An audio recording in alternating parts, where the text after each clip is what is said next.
I think it's convenient to talk about the dual revolutions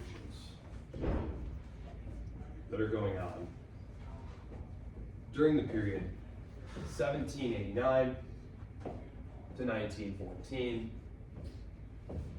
What major world-changing event happened in 1789? French Revolution. What cataclysm begins in 1914? World War I. The Great War. Thank you. World War I. They called it the Great The War because long they didn't know there was going to be a two. 19th century. What? I think it's highly convenient to talk about this period all together. So there's a lot of historians who just talk about this being one long 19th century. Really, the 19th century begins with the French Revolution. French Revolution is about political and social revolution. So we have political revolution. This is one of the dual revolutions. A political revolution. Political slash social revolutions. And then we also have the Industrial Revolution. And remember, these are working hand in hand. For example, the Industrial Revolution means that more and more people are coming off the farms, going into cities, and working, right? This is putting a lot of political pressure on these government systems that do not have a place for the participation of the masses. It's not going to be until 1848 in France that we get an actual election to elect an executive that has universal male suffrage. The Industrial Revolution and the political and social revolutions, these two things kind of build on each other. These two things are kind of going to build on each other in what we call a recursive loop here. That means the more that you have people leaving the farms and going to work in the factories, the more you have them leaving behind those old identity markers, all those highly local identity markers, and forming new consciousnesses of themselves and expressing those in political demands. So this is going to put pressure on the political establishment. However, these states need to lean ever more into industrialization. The answer to this is probably fairly obvious, right? Why do these states, even those that aren't super keen on destroying the old societies, like Prussia, for example, or Austria, even they have to lean into industrialization because industrialization is key to what critical aspect of the state? The economy, sure, but what else? What determines whether or not your state continues to exist in the geopolitical ocean, which is full of sharks? All states are sharks, and they're looking to see who's weak. Military power. During the 19th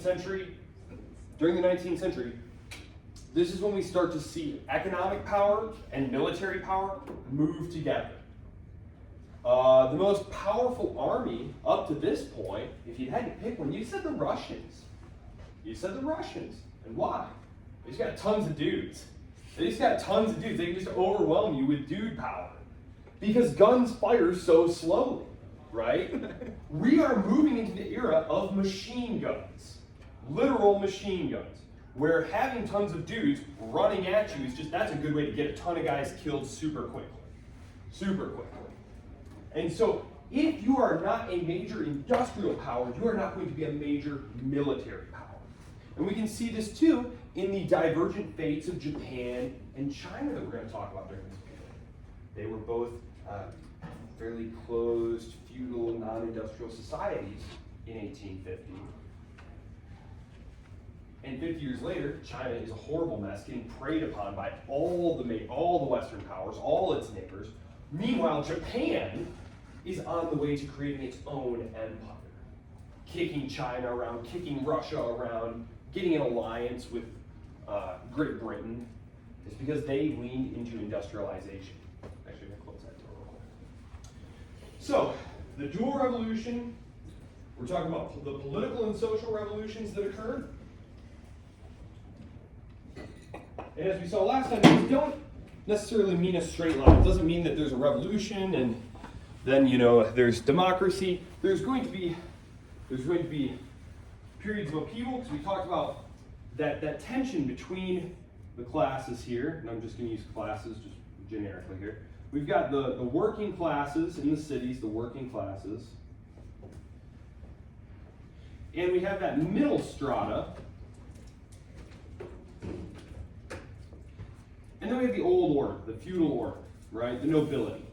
And the bourgeoisie, those middle class people of commerce, of industry, they want their political power to equal their economic power. They have economic power, and they want political power. They do not want, though, to empower the working classes politically. They don't want to empower the masses politically. This is basically your George Washington types. The types who say, look, obviously, just relying on someone to run the country because their dad did it is not going to be a good idea. It's going to be a crapshoot. What did Tom Paine say? Virtue is not hereditary, right? Ability is not hereditary. So even if you had a good king, that's no guarantee that his son is going to be any good at being king. So they believe that we should look at merit. Who right now among us is the most capable? And then we, the capable, will choose among ourselves and raise one of ourselves up to be the leader. And that's how we'll do things. Remember, we talk about like liberal capitalist democracy, right? You've all heard this. We're a liberal capitalist democracy, right? That's what the West is. During this period, though, liberalism and democracy are butting heads. They're butting heads. These middle-class liberals here fear democracy. They fear democracy because they associate what were the tenets of liberalism? The protection of private property, freedom of speech, freedom of assembly, freedom of religion. And they look at the masses getting involved as a danger to all of these things. If we let the masses get involved, we're going to have terrible governance because, let's just follow this through. Knowledge is hard to come by. Therefore, few will have knowledge. Well, if the many are the ones ruling us in a democracy, it is by default ruled by the not virtuous, the not intelligent. So we obviously can't have democracy. This would be terrible. So, they're trying, but remember, the bourgeoisie, they don't have the political or the military power, so they need the muscle of the lower orders to take power away from the old nobility. But then they're going to need to marginalize or sideline the working classes. And this is basically what's happening in 1848. It happens in 1820s, 1830s, and then 1848 is the really big explosion. And we talked about how, gosh, if you had just kind of looked at this happening, you'd think, wow, we're just going to keep having more and more revolutions. But that isn't what happens, because after 1848, we talked about the huge economic explosion that happens, where basically, since the beginning of time, world GDP, I believe we looked at this one last time. Ah, yes, there it is, right? There's takeoff, right there, right? We looked at this last time. Whatever. They're all the same. Right? Right about the period of 1850, we start parabolically accelerating here. All of a sudden, we start accumulating. And the lives of people become better and better and richer. And this is basically what creates that wonderful middle class. All of a sudden, the bourgeoisie starts to expand, right? The property-owning middle classes start to expand. And this is what takes the revolutionary pressure off of these governments by and large, as we saw. This massive economic expansion is also going to have big implications for the rest of the world too, which is what we're going to be looking at the first part of this lecture event. Because it's difficult not to just read things backwards and say, well, of course the Europeans were dominating the whole globe and et cetera, et cetera. But really, where at this point in our story had the Europeans come to dominate? Let's think this through.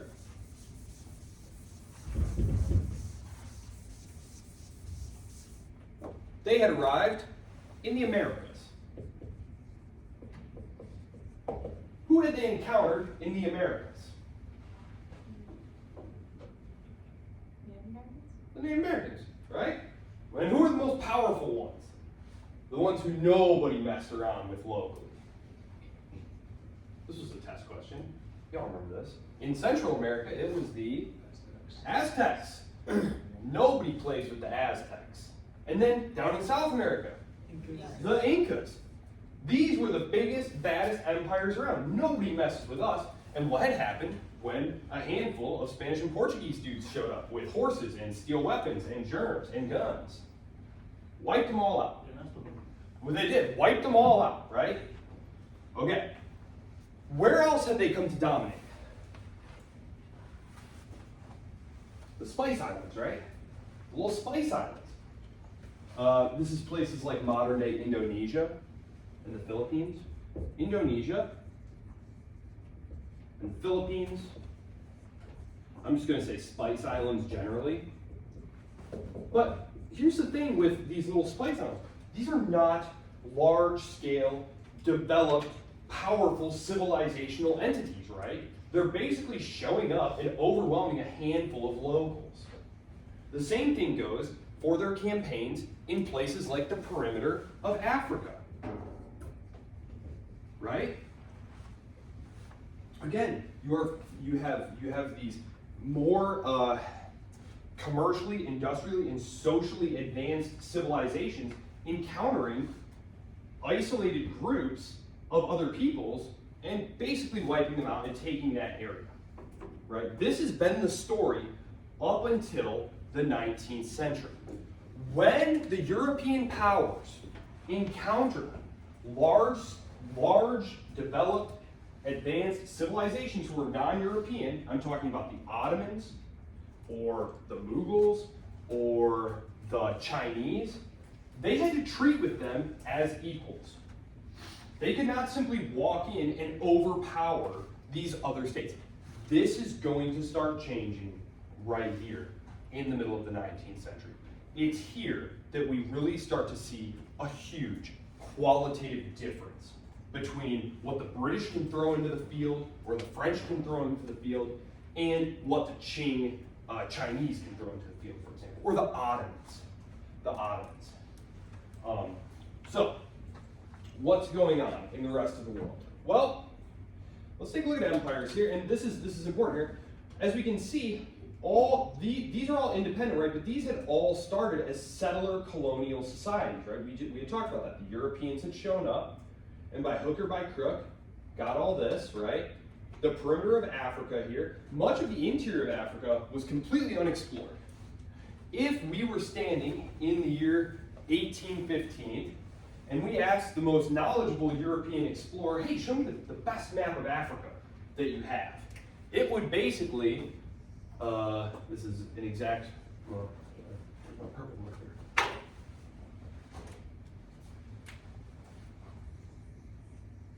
Almost an exact replica of Africa.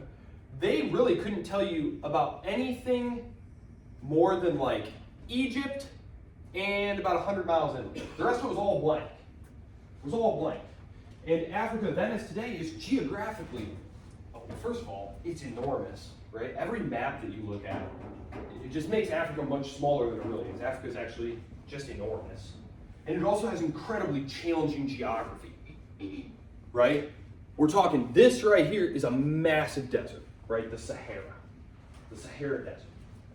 Then, all through here, we have an intense tropical zone of phenomenally thick, impenetrable rainforests, full of rivers and mountains and difficult diseases, peoples, animals. Then you have the great grasslands, right? But there are many rivers and all that. So the interior of Africa was basically a blank space on the map to Europeans at this point. This is going to start changing here. as they start penetrating in here. This is the age when they're going to start trying to get into Africa. This will all culminate in the 1880s with the division of Africa. Okay, so because the fate of Africa is not really like super central to our 100 level story of how the world gets to where it is. Other than these certain critical choke points, like right here, the British were very interested in controlling South Africa. South Africa had been a Dutch colony, and during the French Revolution and the French Revolutionary Wars and the Napoleonic Wars, France wins most of the land battles, right? We talked about that. They're just on an incredible winning streak until he tries to invade Russia. Well, what was the fate of the French naval forces? What happened to that?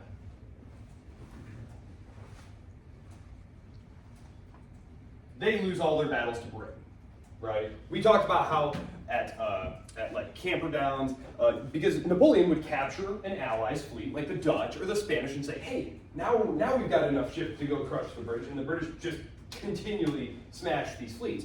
So the British are completely dominating global trade, okay? And they're able to pick off all the other colonies of the other great powers. Now, at the end of the war, I didn't mention this, this is not terribly important, but they give most of them back. And they only keep a few choice ones, like Malta, which is, it's really too small to see, but it's basically a little outpost in the Mediterranean. And they also keep South Africa, because, you know, there's no Suez Canal yet, so the only way to get to India is by going around the Cape of Africa. It's a nice place. You've heard Diego Garcia mentioned in the news recently? Yeah, that was another one that they had right here. So they're keeping these. They return most of the colonies to the other powers, but they keep things like this. And they keep South Africa, for example. The rest of Africa, you have Egypt, and you have the Ottoman Empire up here, North Africa. It's really very interesting because we tend to think of, you know, Algeria and all those places as like, you know, part of Africa. Historically though, and if we look at like Western civilization and its literature, these areas here are all talked about as being part of Mediterranean culture. Which makes a lot of sense because this is vastly separated from the rest of Africa by the Saharan desert. So all the economic activity took place right up here. So the rest of Africa, really not a whole lot's happening. Egypt, of course, is part of the Ottoman Empire. During this period, the 1830s, 40s, 50s, Egypt breaks away. There's a very powerful governor there who's able to break away. And eventually that comes under the control of the British because they realize, actually the French realize, but the British swoop in there and steal it. They realize that you could actually cut a canal through Egypt and it would really cut down the travel time to India. But really the rest of Africa is, there's really not a whole lot of European presence there. And in the 1880s, there's going to be this thing called the Berlin Conference. And this is where they're going to basically divide it up into spheres of influence. Because the powers don't want to be fighting with each other over the fate of Africa. So that is what's going on with Africa during this period. You have a very strong British presence in South Africa. Eventually, gold is going to be discovered there, diamonds. And this is going to lead to a couple of wars down there between settlers who don't want to be ruled by the English. And this is going to lead to the Boer Wars. What? Always. Sorry. And then of course Egypt, which I mentioned, they'll get their canal. And then the rest of it is basically divided up. There's not a lot of development that goes into these colonies that the Europeans carve out of Africa. And the reasons for that are several. Number one, I just told you that they don't get these colonies until the 1880s. Okay, so let's say you move pretty quickly, you're really in there looking around to do stuff by like 1890. Well, you're only 20 years away from the start of World War I, which is going to completely cripple all the Western powers. They're just not going to be able to afford the expenditures necessary to build out the infrastructure that doing business in a place like Africa requires. Even today, vast amounts of Chinese capital, for example, are needed to build the infrastructure to do like various like agribusiness and mineral businesses. So it's extremely intensive investment stuff. And so this doesn't really happen. So that's Africa during our period. We already know about the Americas. We had said these were settler colonial empires, primarily dominated by the Spanish and the Portuguese. And we had said that it was the French Revolution that kickstarts their path to independence. Because, as part of his genius strategy to ensure that everyone in Europe is loyal to him, Napoleon decides to depose the King of Spain and place his brother on the throne. Okay? And this causes all of the George Washingtons of South and Central America to say, well, we don't owe allegiance to them. We're going to declare independence, create our own independent republics. Well, after the kings are returned to their thrones in 1815, following the Congress of Vienna, those rebellions are put down. Those rebellions will flare back up throughout the 18-teens, 1820s, and I believe the last successful one was Mexico, which I believe wraps up in like 1830. So between 1815 to 1830, all of South and Central America is going to become independent republics.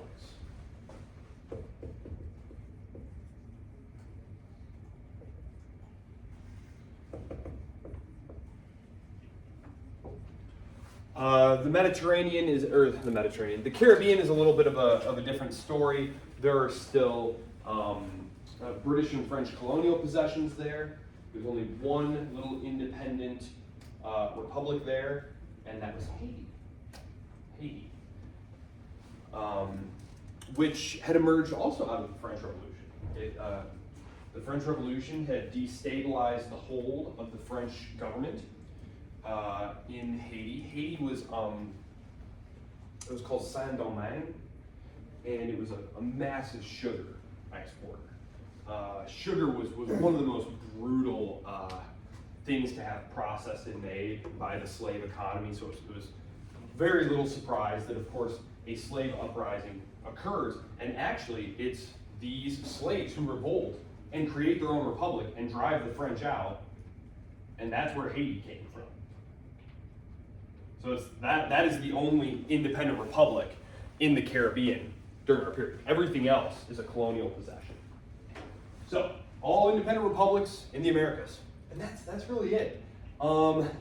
Most of them are monoculture exporters, looking to send raw materials, whether it's sugar, coffee, timber. Argentina, really big on like beef and pork.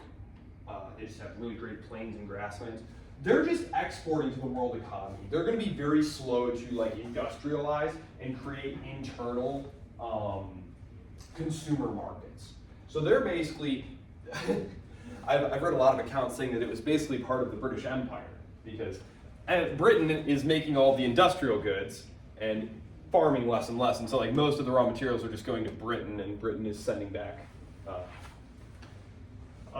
finished industrial products. So that's the Americas.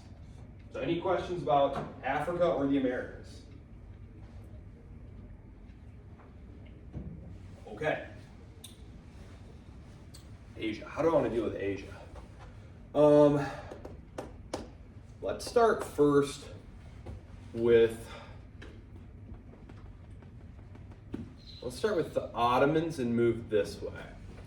Yeah, okay. So, we'll say North Africa and West Asia. So I'm talking about basically everything from like modern day Turkey and Syria to Iraq and Arabia. So basically what we're looking at is the Ottoman Empire.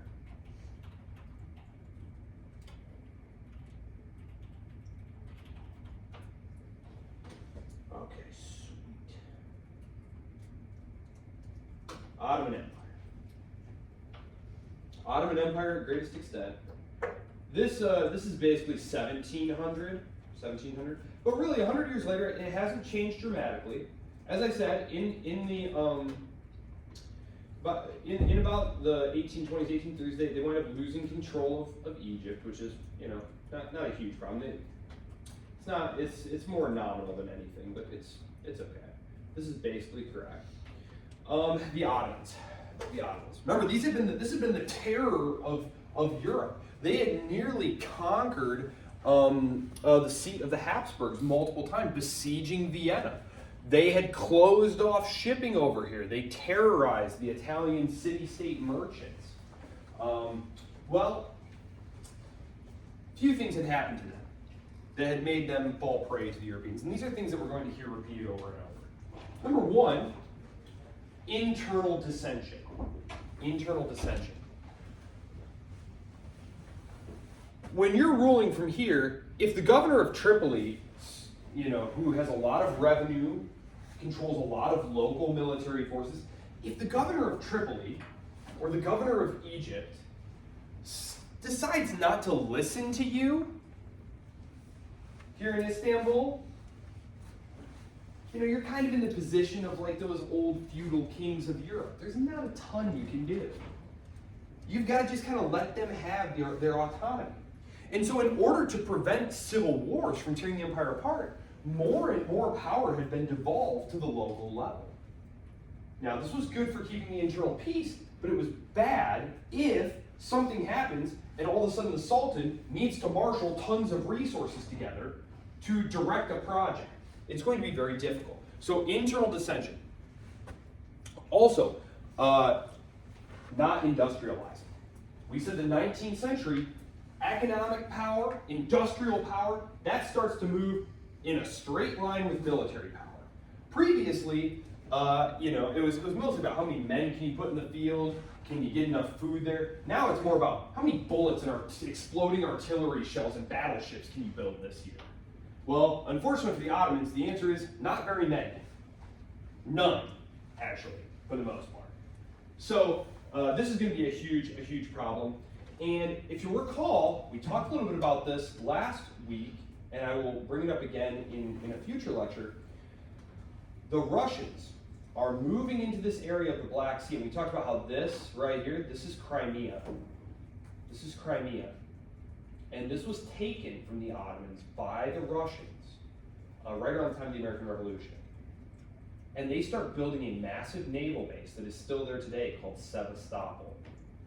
And the British, after they defeat Napoleonic France, they start looking around and saying, okay, we just put France back in its box. Now who's the problem? It's the Russians. Because they're going to build up a huge naval presence in the Black Sea. They're going to push the Turks back out of here, and then they're going to control this phenomenal choke point here. The Dardanelles Straits are what they're called. And then they're going to be all in the Mediterranean Sea, causing all kinds of problems. And so the British decide to start trying to prop up the Ottoman Empire to get at the Russians. It's not like the British suddenly were like, you know, really fond of the Ottomans or something. It's just enemy of my enemy is my friend type of thinking. So that's the Ottoman Empire, and that's going to keep the Ottomans around until just about the start of World War I.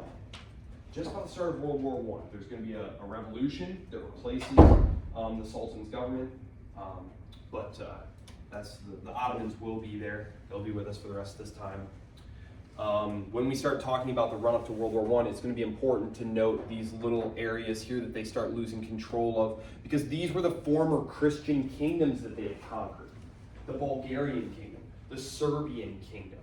So all these little Christian peoples, as the power of the Turks starts to wane as the 19th century goes on, they're going to be starting to clamor for their independence. And they're going to have revolutions for their independence. We talked about the first successful one in the 1820s, which was Greece. Greece. Any lit majors in here? No English lit majors. Really? Okay. That was the Lord Byron, the English poet. Anywho, so that's the Ottomans. Now let's move to yes, okay. Ottomans, and now how about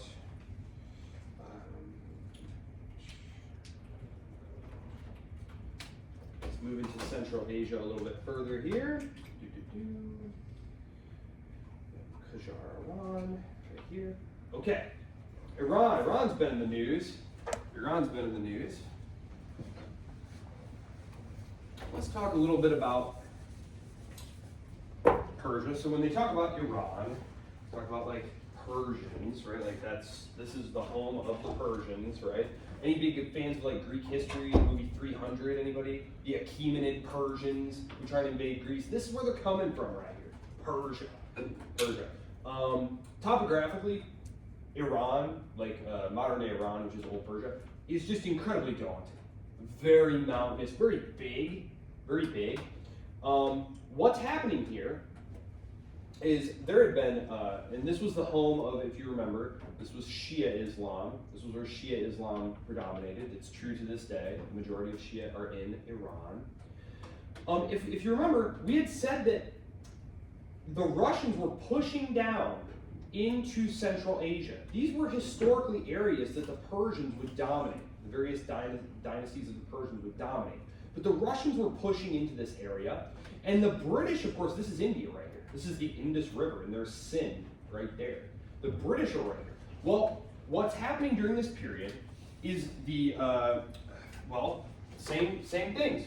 What is causing the Persian Empire of the period, the Qajars, to not be able to stand up to these incursions? Well, number one, you have internal dissension. You have lots of rivalry among regional nobles and within the families. You also have no industrialization going on. So the Russians are pushing in from the north here, right here. This is all Russian gains. This is modern day Georgia. Georgia, the country of Georgia.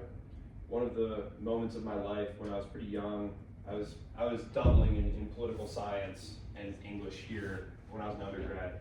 And I remember the Russians invaded Georgia. And there was like a couple hours of like pure panic from people who thought that like literally the Russians were in, like marching on Atlanta or something. It was like, maybe we need to study more geography here in the United States. So this is Georgia, little Georgia. And this is all the stands. Turkmenistan, Uzbekistan, all of those. This is when the Russians are just rolling into these vast areas of Central Asia and gobbling them up. And of course the British are right here in India, looking north like, I don't like the look of this. So they get together with the Russians and they say, look, this area right here, this is basically going to be a neutral zone, okay? You can have some influence here. See this red dotted line, can you see that? This is your sphere of influence, Russia. So you don't get to rule it directly, but you get to have influence here.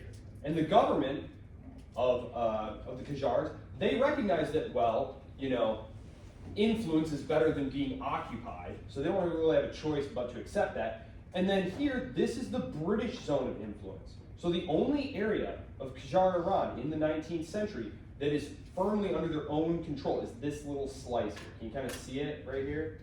It's this area. Below the dotted red line and to the west and north of the blue line. Does that make sense? Okay.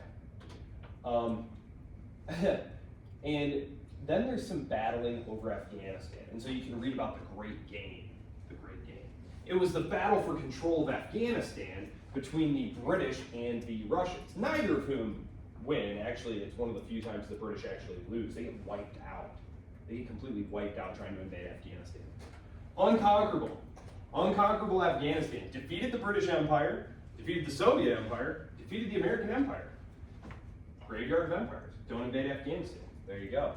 Afghanistan has incredibly daunting topography as well. Obviously, there's the Hindu Kush Mountains. So that's Central Asia right there. That's most of it. This is the Arabian Peninsula right here. This is incredibly sparsely populated by clans of Arabs. Really, the only thing that's going on here is the Muslim holy sites are there.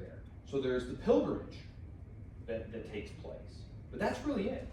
It isn't until World War I when the British Empire really need help undermining the Ottomans that they go into the Arabian Peninsula and start trying to stir up nationalism among the Arabs. Lawrence of Arabia, does that name sound familiar? Lawrence of Arabia?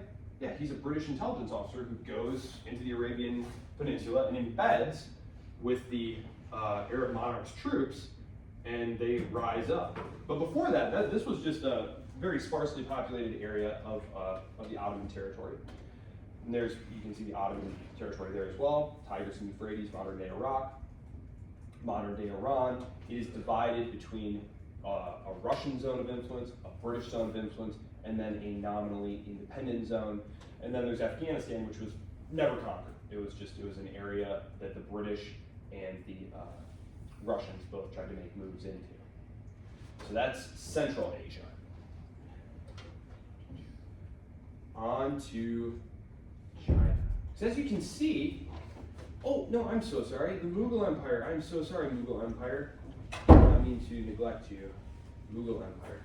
Oh, well, the Mughal Empire is basically being defeated at this point. The Mughal Empire is basically going to be gone. The British are going to take control of India at this point. So it's interesting, because the British had been slowly moving into India. But we kind of just say the British. Who was it really that was moving into India and taking over? Anyone watch like Pirates of the Caribbean or something like that? Or the East India Company. British East India Company. It was a literal private company that like traded public shares and like had a charter from the government that was basically taking over parts of India. They had their own little private armies and stuff. If you want to read about it, the guy's name was Clive, Robert Clive. Keep grabbing the blue marker. I can't stop myself. Robert Clive. He was a bit of a dastardly fellow, but a bit handy in a pinch. Robert Clive. And this was the period that was known as company rule. Company rule of India. They provided the government with a cut, and they ran India. There's a massive uprising, however,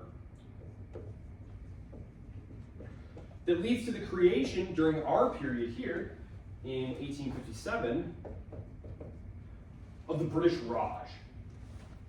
Basically, the British government comes in and says, look, clearly you've been mismanaging things. There's been a massive uprising. We, the British government, had to come in and bail you out. We're now going to run things. And this is when they consolidate all of India together. And when I say India, I'm talking about all of modern day Pakistan, India, and Bangladesh. Huge area. It's that whole subcontinent there. And what allows the British to do this? Well, a lot of the same things we've been talking about. Internal divisions. Just as today, India just has and had an even more baffling variety of local languages, ethnicities, religions. I mean, it was the perfect situation for an imperial power to come in and play the different peoples off of each other. Classic divide and rule situation there. So it's very easy for the British to do that. They were able to co-opt a lot of the princes. Actually, the last princes, like the princes of Hyderabad, they won't be dispossessed until the creation of India after World War II. So they're able to rule through local puppets, local monarchs who are willing to play ball with the British, and then they're able to use various groups against one another. Use the Sikhs against the Muslims. Use the Muslims against the Hindus. Classic stuff. So that's the British Empire. So the British have firm control and have direct control of all of India by this point. Here in Southeast Asia, during this period, it's important to understand that this whole area here had traditionally been like the Sinosphere. Like this whole area here that I'm outlining, everything from Korea to modern day Myanmar to Thailand to all of this. This was all part of the Sinosphere. This was part of the Chinese imperial sphere of influence. Okay? But it's during this period that China, which I'm going to talk about in a minute here, that China really starts to lose a step, and then lose a couple of steps. And so the French start moving in down here, as do the Dutch. And then the Japanese, which I'll get to in a minute here. Korea gets peeled off by Japan. So that's Asia as we move into East Asia. So let me talk a little bit about what's going on in China. Because when we last left China, China was still killing it, but there were some troubling things on the horizon maybe. There had been a couple of rebellions that needed to be put down in the 1790s. But as things turn around into the 19th century, things don't look too terribly bad, you know? But a couple of things are going to happen. Remember, we're still dealing with Qing. And what's notable about the Qing? Where did the Qing dynasty come from? China.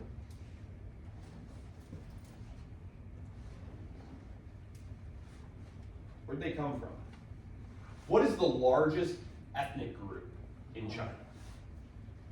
The Han. Were they Han? Yeah. No. Remember, the last ethnically Han Chinese dynasty had been the Ming, Oh. which had been conquered by the Qing over the course of the 16th century. And they're replaced by the Qing. The Qing are those northern barbarian invaders that are constantly in Chinese history. Remember, that's why the wall is built up here, is they're trying to keep these barbarian tribes out of China. So they're foreigners. It's foreign rule.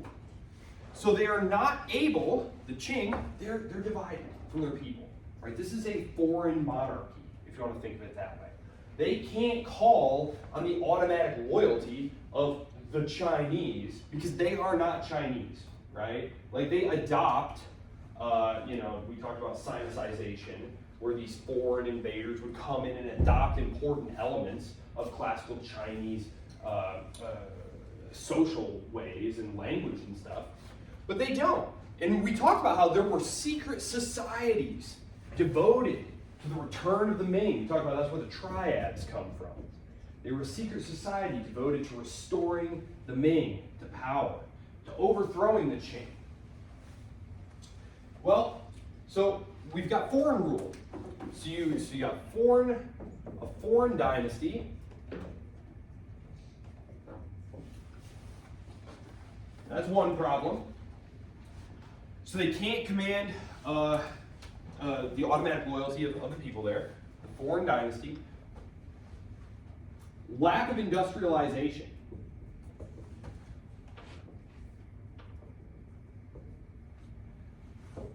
Internal uprisings. And frankly, as I said, the genetic lottery can be a cruel thing. When the way you choose your leader is, well, it's just the son of the last one, sometimes you get Frederick the Great. Other times you get Louis the 16th. Well, unfortunately, they were in a bit of a losing streak here. A series, I'm not going to say bad emperors, but like series of, bad. They weren't like bad dudes. Like, you know how some dudes, you read about them, it's like, whoa, he liked to watch his political enemies being flayed while he ate dinner. Like, okay, that's like a bad guy, right? I just mean he was bad at being these guys were just bad at being an emperor. Just bad at managing the empire. So a series of bad emperors. No good. Let's talk a little bit about, and then increasing competition from the European powers. Because as all of these things are going on, from 1800 to about 1840, okay? As things start going worse and worse and worse for China, economic problems.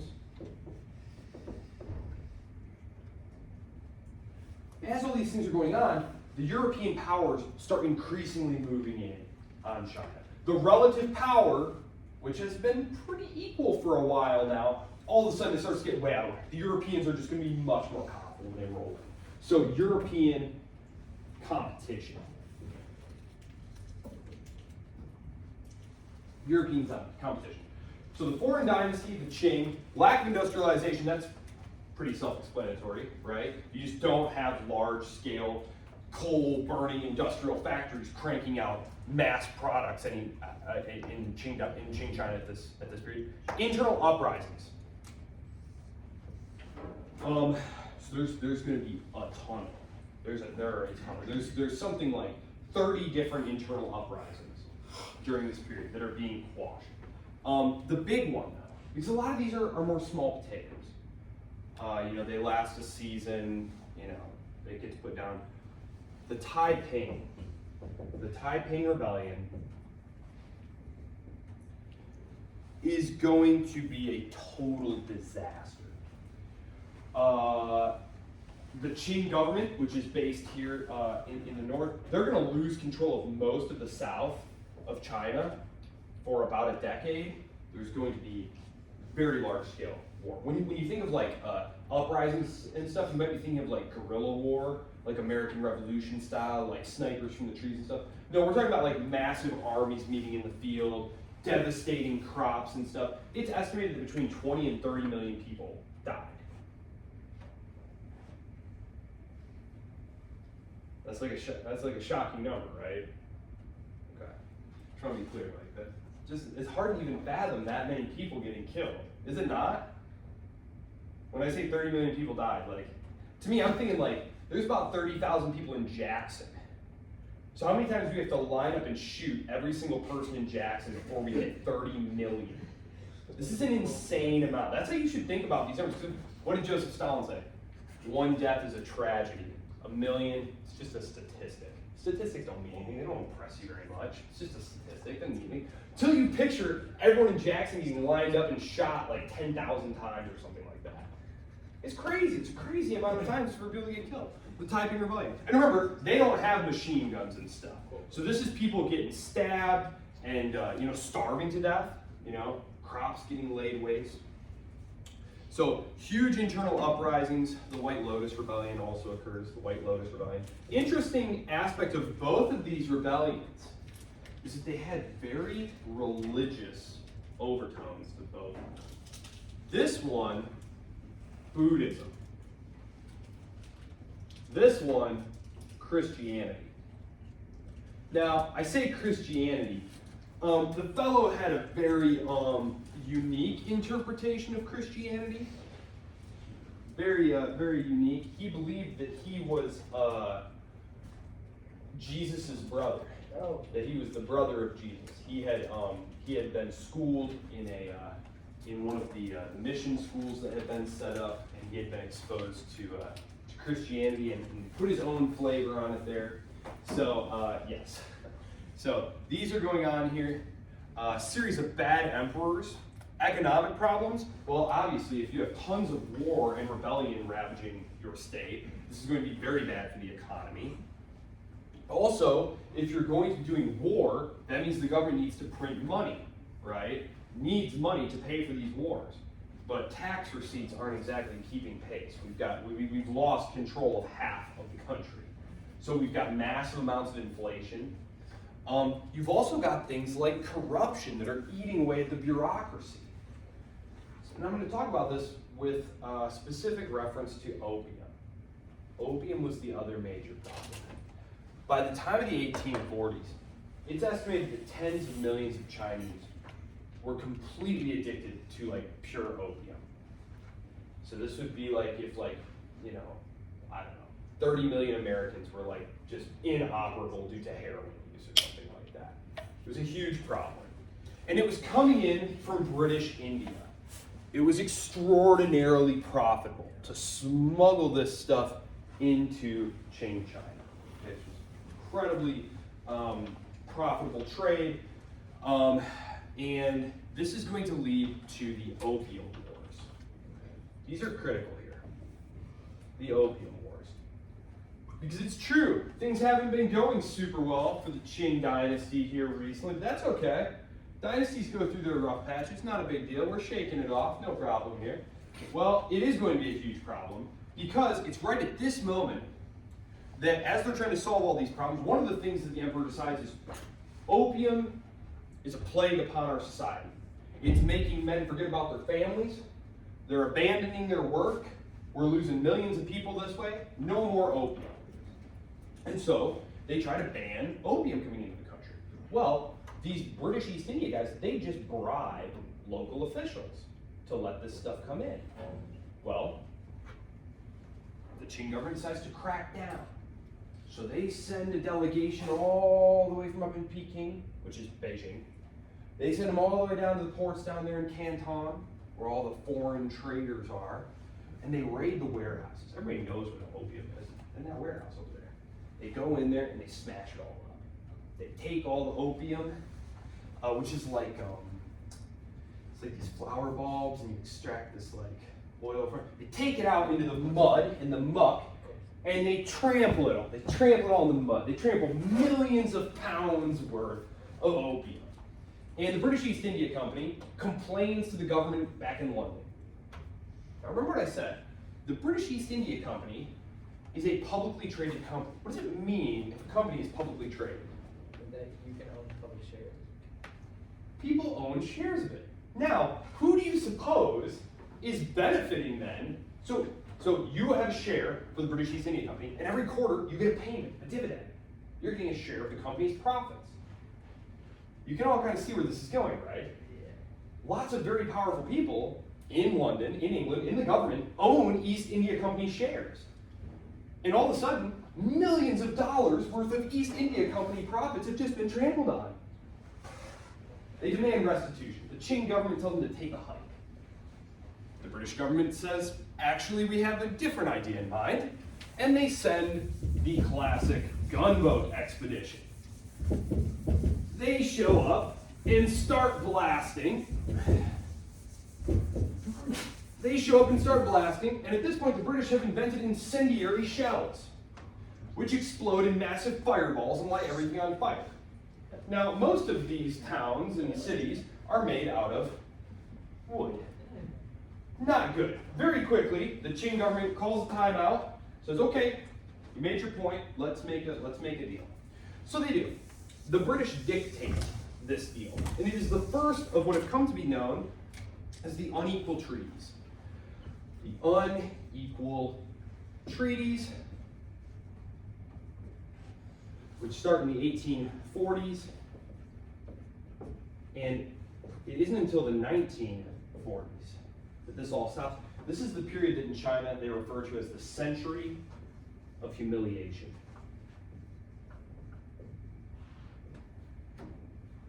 If we were to make a graph showing power, so this is time, this is year 0, this is the year 2000 or whatever, 2000, and this is China's relative power. I'm talking economic, political, military power. China has basically looked like this for most of history. And then we hit 1850, and all of a sudden, something horrible happens. Phew! It just bottoms out. And it's just horrible. They're getting had by everybody. China has been on top forever, and now everyone's kicking them around. Everyone. And so now that China is powerful again, to Chinese like intellectuals and people like that, the way China is right now seems like a return to normal. Whereas to people like American observers, if you think about it, America's being born like right here, right? Like 1776. Here's America. America, our entire existence, China was on the way down, right? China was weak. We were up here, right? And now, this idea of China catching up to us is like some sort of world-changing thing, very scary to a lot of Americans. Whereas to the Chinese, it's like, no, we were always killed. We just had like one bad century. I mean, we've been around for 2,000 years. We had a bad century, okay? It happens. It happens. We had a bad century. And they have a horrible century. They lose every single war to everyone. Is that how the Cowboys feel about football? Personal foul, unnecessary. No, so they lose wars to the French, to the British. The Americans actually get involved. They lose wars to the Russians, and they lose wars to the Japanese, which these ones really sting. These really sting. I'm going to talk about Japan in just a second, because right at this moment, where things start going horribly wrong for China, the great power of the East since the beginning of recorded human history, things are going to start going in the complete opposite direction for Japan. So, do you have any question? Well, let me say a couple things about these unequal treaties. What was it in these treaties that made them so unequal? And what did the Western powers want? we can see on the map here that China is never colonized. Well, let's think about what I just said. They lose multiple wars to the British, multiple wars to the French, multiple wars to the Russians, multiple wars to the Japanese. How come they didn't get colonized? How come this didn't happen? Well, the powers basically together agreed that, look, China is way too big. Number one, it's way too big. It's huge. It's humongous. And if we knock over the government in Peking, which is basically playing ball, when the European powers say, we want our missionaries to be able to freely proselytize in China, or we want access to these different port cities, or we want your government to have, it was called extraterritoriality. It meant that if you were an Englishman in China and you committed a crime, you could not be tried by a Chinese court. You couldn't even be arrested. You had to be arrested by a British representative and taken to a British court. And this was true for all the powers, the Americans, the French, and it was called extraterritoriality. Every time they came with one of these demands, these were like Godfather demands. These were offers you couldn't refuse, right? It's like, we're asking for this, but we will also just smack you up and take it if we really must. So the Qing emperors are very weak. They're very pliant, and they say, look, if we knock over the Qings, if we remove the Qings, this whole thing might just collapse into anarchy. And then we're not going to be able to do good business here in China. Let's just leave it alone. As far as who gets what, we're going to divide it up into spheres of influence. So Russia, your sphere of influence is right up here. Eventually Japan, you're going to get your little sphere of influence here. France, you can have your little sphere of influence down here. And then Britain will just take everything else. It seems fair. We'll just take everything else. And the Americans, who had helped participate in this, they merely asked for what was called the open door. The open door policy. It meant that I don't care who's in charge around here, we better be able to come and do as we please without any extra taxes or harassment. So this was called the open door. So that's how China was run really until around World War I. So that's China during this period, from 1850 onward. The unequal treaties. So they were asking for things, extraterritoriality,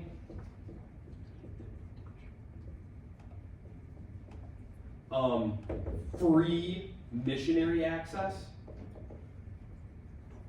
This was, the history of Christianity in China is a bit of a mixed bag. So, you think about the Spanish and the Portuguese showing up in the area in the 16th century, the early 16th century. They were Catholics, right?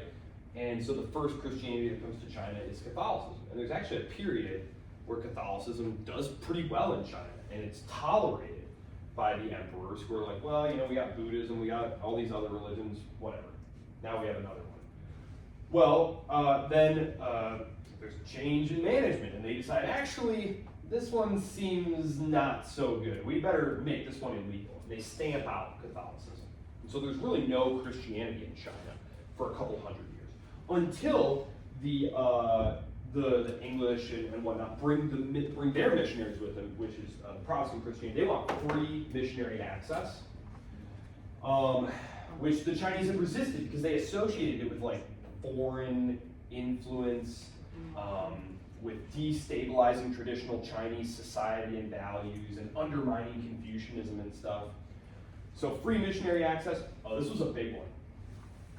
Control over China's revenue. So one of the major ways that you make revenue as like a pre-modern government like that is when ships come into port and stuff, you charge them like a fee. Like, okay, you brought 50 bags of rice, that'll be £1 in tax, right? Well, during this period, the British and the other Western powers start collecting that revenue for themselves, and then they give the Qing court a slice of it. But they take control of that. And as I said, they divide it up into zones of influence. So that's China during this period. This is the beginning of the century of humiliations, which is still talked about nonstop in China to this day. It is a huge part of all the education. So The Opium Wars. And these are just, the two wars are called the Opium Wars, and they were fought so that the British could keep bringing opium into China. Which I find super ironic, because you know who helped the British? Take a guess.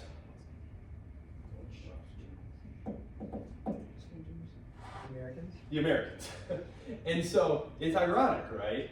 Because we fought to be able to keep the opium going into China today, but now the American government is super mad about what coming into the country being smuggled from China? Drugs, right? Drugs. So, my, how the turntables are turning. So, all right. I mentioned that at this time, things were starting to go really bad for China, whereas for pretty much all of history, China had been killing it. So powerful. The dominant power in East Asia. Well, they had a neighbor. Right here, Japan. Japan, it's obviously a distinct place, right? But if you go back and you look at, the etymological origins of a lot of like early Japanese words and all that different stuff, like you can see there's a very profound influence. Like Korea is its own thing, Japan is its own thing, Vietnamese is its own thing. But like it's very heavily influenced by the civilizational epicenter of China here. Korea was a tributary state, meaning it was an independent kingdom that paid tribute to China. So was Vietnam, that was an independent kingdom that paid tribute to China. Japan did not. Japan, the Great Britain of the East, right? It's an island. Can't be had at. Well, in the 1850s, right as China is getting a nasty taste of modern industrial warfare, a U.S. fleet shows up in Japan. Japan was also closed off. They had highly regulated trade, both China and Japan. Basically, they had these ports. They were away from the rest of the society, and you as a foreigner could come into this port, trade with specially designated representatives. You couldn't just talk to anybody you wanted. Like, that was it. Like, you could talk to just this handful of people, you did your trade there, and then you left. Well, that's how it was in Japan. The only people who were allowed to come and trade in Japan, and it was like an offshore port island where like normal Japanese did not come into contact with these foreigners, were the Dutch. Well, the Americans, Matthew Perry. Friends, did I show you guys? That's how I always remembered it. Commodore Matthew Perry shows up in the 1850s and says, listen, Japan, we don't like how you only let the Dutch come trade here. So I'm going to tell you what. We're going to head back to America. That's where we come from. We're going to come back in 1 year, and you tell us whether or not we can come in and start trading with you. Now, before we go, we want to show you something super cool. And they brought these new, like, steamer industrial battleships. And so they give them a demonstration of, like, how sweet their ships are and can, like, blast stuff. And they're like, and we'll be back in a year. Let us know if you want to trade, or maybe we'll do something else, right? So the Japanese huddle up and they're like, okay, China, the most dominant power in the history of the world, just got crushed by a handful of English-speaking dudes with these ships. We clearly have no choice. We'll have to open up to trade. So this is in the 1850s. They decide, the leadership of Japan decides to completely abandon their old way of doing things. Japan's really fascinating. And if you take my China, India, Japan class, I talk a good deal about this. Its political and social structure is like the most similar thing to like feudal Europe that you'll encounter. It's really interesting because they're able to like really quickly seize on the European ways of doing things, whether it's political organization, social organization, military organization, and just grab this stuff and like run with it in a way that really none of these other non-European societies were able to. By the so they start a crash course modernization. And you'll see this referred to in your book as the Meiji Restoration. Okay? By the 1870s and 1880s, Japan is basically unrecognizable. They've industrialized. They have a massive conscript professional army. Remember, 30 years ago, they had like samurais and bows and arrows and stuff, right? They brought in a constitution. They have a constitutional monarchy now. They modeled that. They basically brought in experts. They brought in Western experts. Has anyone ever seen The Last Samurai? That's what's going on there. He is a military expert who's brought in to consult the new government. So they bring in like American military officers, Prussian military officers. They brought in scholars of English constitutional law to like set up law courts and constitution and all these different things. By the 1870s, 1880s, they're ready to start competing seriously with their neighboring powers. And they get into a beef with China over Korea. Because the discussion among the Japanese is, look, it seems like this world that we've emerged into out of our little isolation here, it's called like the Hermit Kingdom. This world that we've emerged into here in the late 19th century is full of empires and the people they conquered.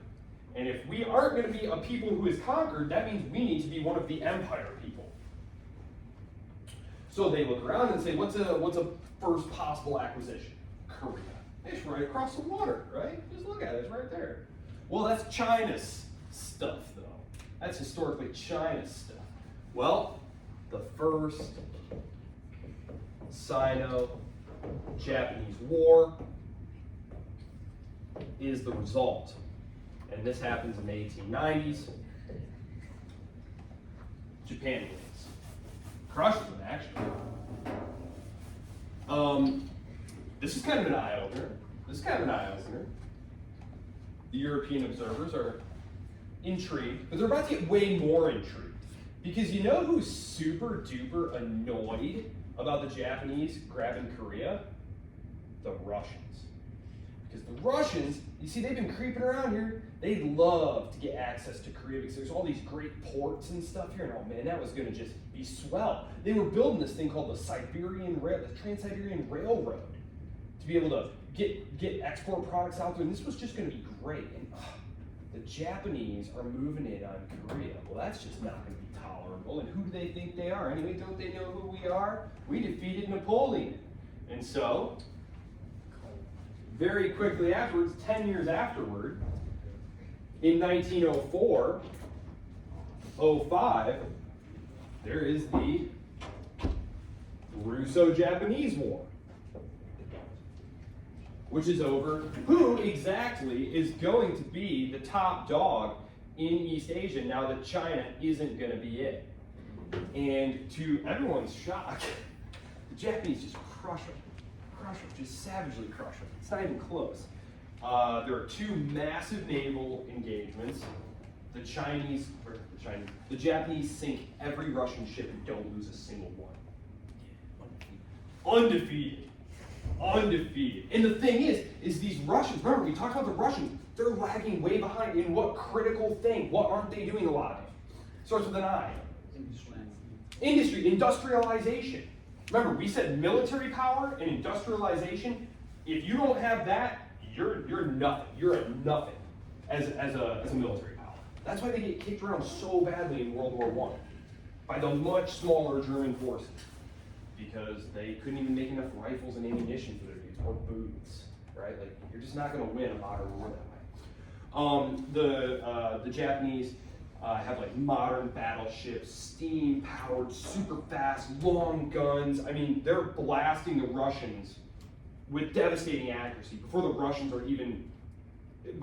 even have the Japanese in range, right? It's not even close. They're defeated. They're driven off.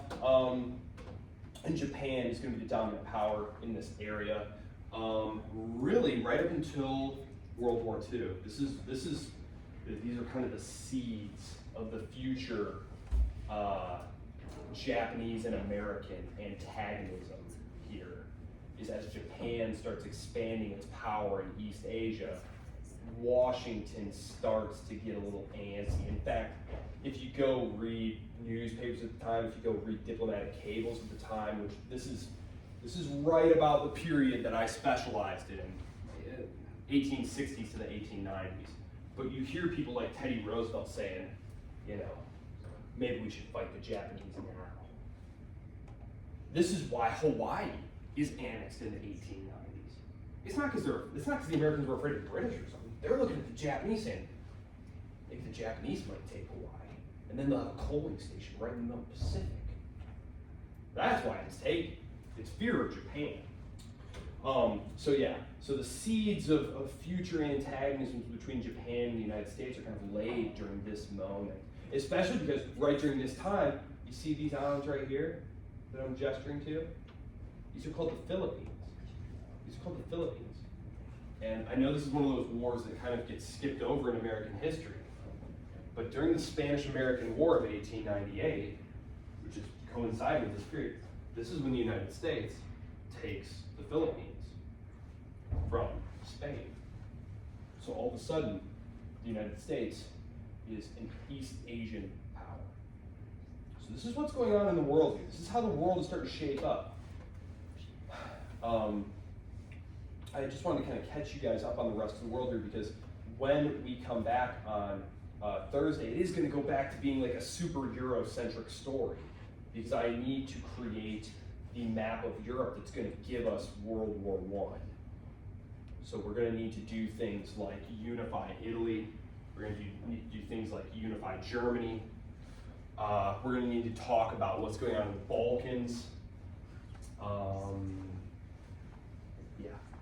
So, are there any questions then about what was going on in Asia generally, or China or Japan specifically?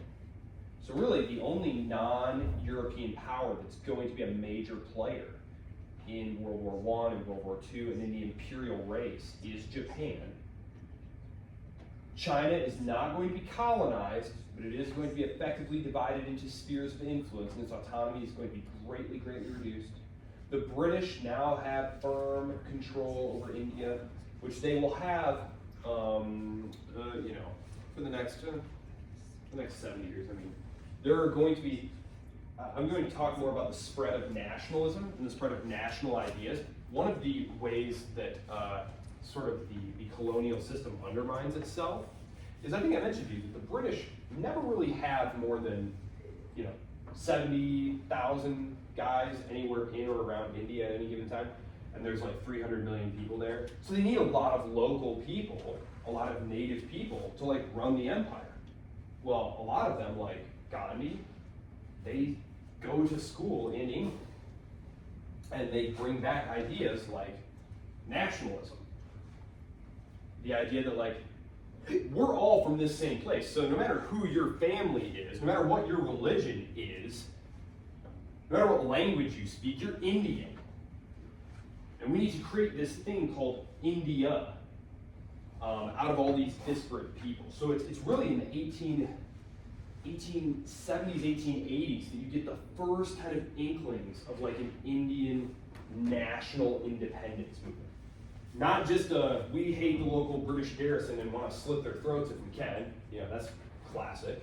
Everyone's wanted to do that since the end of time, or since the beginning of time, if there's an occupier. But it's this conscious idea of creating this secular, bureaucratic, national state called India, where everyone inside it is an Indian. So you create this identity. And it's been a difficult process for India, but it's still ongoing. If you follow Indian politics, Narendra Modi is like a very passionate Indian nationalist, which kind of sometimes rubs the Muslim minority the wrong way. Now I always remind people when I say Muslim minority, I'm talking like a couple 100 million people, right? Like a lot of people. How many people have Jackson is that? I don't know, it's a lot. It's a lot. And when the British leave India, they're gonna split it up. They're going to split it up, and they're going to create a Pakistan for the Muslims, and they're going to have an India, for the Hindus, and there's going to be like a lot of violence, like some millions of people are going to get killed. Again, millions. Like, I always try to picture it with what I know, which is like Jackson, Michigan, where I grew up. I'm like, okay, so let's just imagine everybody in Jackson getting killed like 30 times. How many Spring Arbors would that be? Oh, dude, I don't know what's the population these days. Like 805 people. Outside of Spring Arbor. Not on the weekend, yeah. Outside of Spring Arbor. Okay, wait. This class, pretty much. Average ministry class for 5 people. Yes. Couple thousand? What was the last one? Okay. How many Jacksonians? I think Jackson's actually getting closer to 40,000 now. Wow. A few less Jackson. So they're only 20 times the size of us. 30, 31,000? Okay. Yeah. Big Jackson. Oh, of course. Have you ever like driven around Jackson and like Van Buren, Calhoun, Jackson? Michigan became a state during the period of Jacksonian democracy, right? Jacksonian democracy. That's why like everything is named. There's so many like especially if you know like your deep Jacksonian history. Oh, I do. Yeah. I bet so, you do. So you'll notice all the names of the streets Wow, and that was counties and stuff. So. Manifest destiny. But okay, so I'll see you all on Thursday. We'll jump back into Europe and do some wars of national independence and unification. One of my favorites.